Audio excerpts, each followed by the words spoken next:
De volta agora para falar de São Paulo. Edu Afonso, chega mais aí para conversa, amigo. Aliás, temos conversa exclusiva com o presidente tricolor, Júlio Casares. Esteve contigo agora há pouco, você traz também os principais momentos desse papo. Edu, beijão, amigo, bem-vindo. Então esse foi o primeiro tema com o presidente Júlio Casares, tinha acabado de sair o sorteio e ele respondeu a gente sobre o adversário, sobre o Goiás, que o atual campeão da Copa do Brasil vai enfrentar nas oitavas de final. Os times de futebol do Brasil estão muito nivelados, né? Um time que chega numa fase dessa Copa do Brasil, todos os jogos são difíceis, todos os jogos merecem o maior cuidado, respeito. Assim o São Paulo lidou com jogos na última conquista da Copa do Brasil. Tivemos uma trajetória difícil e tivemos outra pseudomente mais fácil, que foi o Ituano e que foi o Sport, que deu trabalho. Então todos os jogos são difíceis, nós encaramos apenas como um fator de logística, de planejamento, mas os jogos são difíceis e nós pegamos depois grandes clubes do futebol brasileiro e passamos por eles. Nós temos que entrar com respeito e muita determinação, mas em termos de adversário, o Goiás é uma grande equipe, tem uma camisa, uma tradição, e todo jogo de mata-mata são decisões, e decisões são jogos difíceis, e claro que no aspecto da logística nós preferimos viajar menos, então isso ajudou.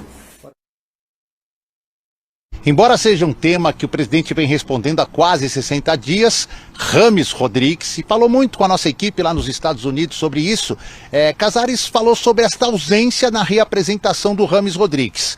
O staff do jogador entrou em contato com o departamento de futebol, o Rames deveria ter voltado ontem, pela liberação, a convocação terminou na terça, na quarta deveria estar aqui no CT, ele pediu uma liberação e lhe foi dada pelo departamento de futebol, ele permanecerá até a semana que vem. Vamos acompanhar o Júlio Casares falando do colombiano melhor da Copa América. Ele é atleta do São Paulo, se tiver uma proposta nós vamos escolher, se não tiver ele deve se reapresentar, mas deve jogar a critério do técnico. Eu sempre digo que jogador de futebol, para jogar no São Paulo, tem que querer o São Paulo. Ele tem que querer o São Paulo, tem que querer trabalhar no São Paulo, não é só ser escalado. Eu brinquei com ele, falei, Rames, você fez uma partida extraordinária, você deve ter treinado bastante para jogar assim.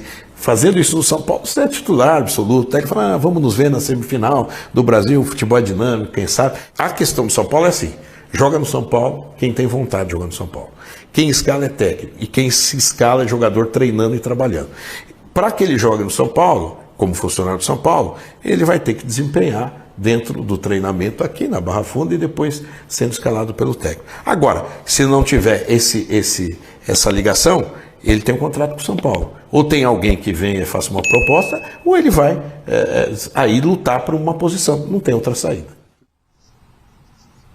E mais, Calci, ainda sobre esse assunto. São Paulo renegociou uma dívida de luvas, que está sendo paga.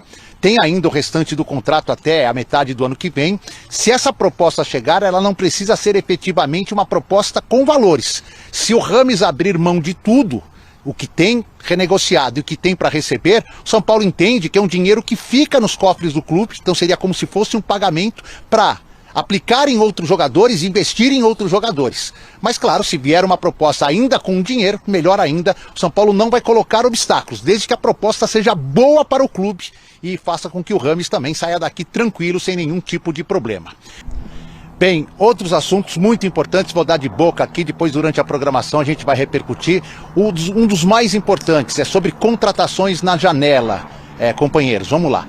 Ficou bem claro para mim nessa entrevista, o presidente Casares fez questão de frisar que o São Paulo não abre mão do seu orçamento. Por mais que haja uma dificuldade agora grande e imediata no setor de marcação de meio de campo, que será enviada uma segunda proposta melhor aos catares que detêm lá o Al Rayyan, time do Thiago Mendes, não será feita nenhuma loucura na tentativa de contratação de 2 jogadores para marcação, um lateral esquerdo e quem sabe até mesmo um zagueiro. O São Paulo tem um orçamento e ele citou como exemplos alguns jogadores que chegaram sem tanto nome, sem tanto peso e que hoje são referências no São Paulo. O Rafael, que era um reserva com menos de 100 jogos no profissional de Galo e Cruzeiro e hoje é da seleção brasileira. O Rafinha, que para muitos já estava aposentado, veio do Grêmio, é uma liderança interna dentro do campo e fora do campo.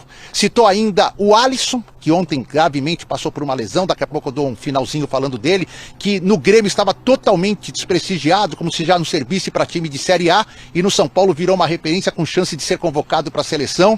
Citou o Ferreirinha, no mesmo caso no Grêmio desprestigiado. O Wellington Rato tinha caído para a segunda divisão com o Atlético Goianiense, chegou no São Paulo, foi um dos grandes destaques da conquista da Copa do Brasil, com 2 gols super importantes contra o Ituano e contra o Corinthians na semifinal. O Luiz Gustavo, que já estava também super experiente, está colaborando demais, então vai ser esse tipo de perfil de contratação de jogador. Sem gasto alto, sem gasto elevado, dentro do orçamento, às vezes passando um pouquinho se a necessidade for grande, mas sem entrar em leilão, sem nada, e o São Paulo está correndo atrás de pelo menos 4 posições. E falou muito também de arbitragem, a gente vai repercutir durante a próxima edição do Sport Center e no site espn.com. Alisson passou por cirurgia hoje, 6 meses, não deve voltar ainda nesta temporada, já soltou um vídeo, já conversou com o presidente. O Wellington, não chegou nada do staff dele sobre o pré-contrato assinado, ele segue jogando, mas o São Paulo está aberto a negociações, e também não chegou nada da Turquia pelo Juan. Então o Tricolor está pensando agora no Juventude, na permanência do G4, no jogo que acontece no próximo domingo, lá em Brasília, Campo Neutro. Sem o Alisson, sem o Wellington, sem Igor Vinícius, e ainda com dúvida em relação ao Caleri. Gláucia. É isso aí, pessoal, boa noite. Esse foi mais um vídeo, mais um corte aí, né, da entrevista que foi feita com o Casares, onde ele fala um pouquinho sobre o Rames novamente. Bom, para mim ele deixou bem claro que não pretende usar o Rames no São Paulo mais, que qualquer proposta ele pode ir embora. E a parte que ele fala ali sobre o Rames, o São Paulo só querer jogadores que de fato queiram estar no São Paulo, aparentemente é uma bela indireta de que, tipo, o Rames deixou claro que não quer, né? Acho que não resta dúvida pra ninguém, e até mesmo sobre treinar e tudo mais. Pô, é um puta descaso do Rames com o São Paulo, e tomara que chegue uma proposta logo aí pra que ele seja vendido e a gente se livre desse cara, porque tem tudo para ser um ótimo jogador, mas no São Paulo não vai funcionar. Infelizmente foi um investimento errado. E como ele fala sobre ir atrás de contratações, o São Paulo pretende ir, porém não vai ter grandes investimentos, né? O que eu acho assim, que o São Paulo poderia muito bem ir atrás de alguns jogadores promissores em clubes pequenos. O São Paulo sempre fez muito bem isso e poderia tentar novamente esse tipo de coisa, que já veio dando certo recentemente, né? Porque com o próprio Rato e tal, ele tava indo pra Série B e aí veio pro São Paulo, deu muito certo no São Paulo.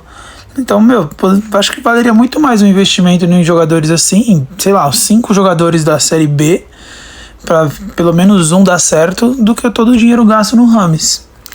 Mas enfim, é isso. Valeu, gente. Curte, comenta, compartilha. Obrigado pela atenção de vocês. Valeu, fui!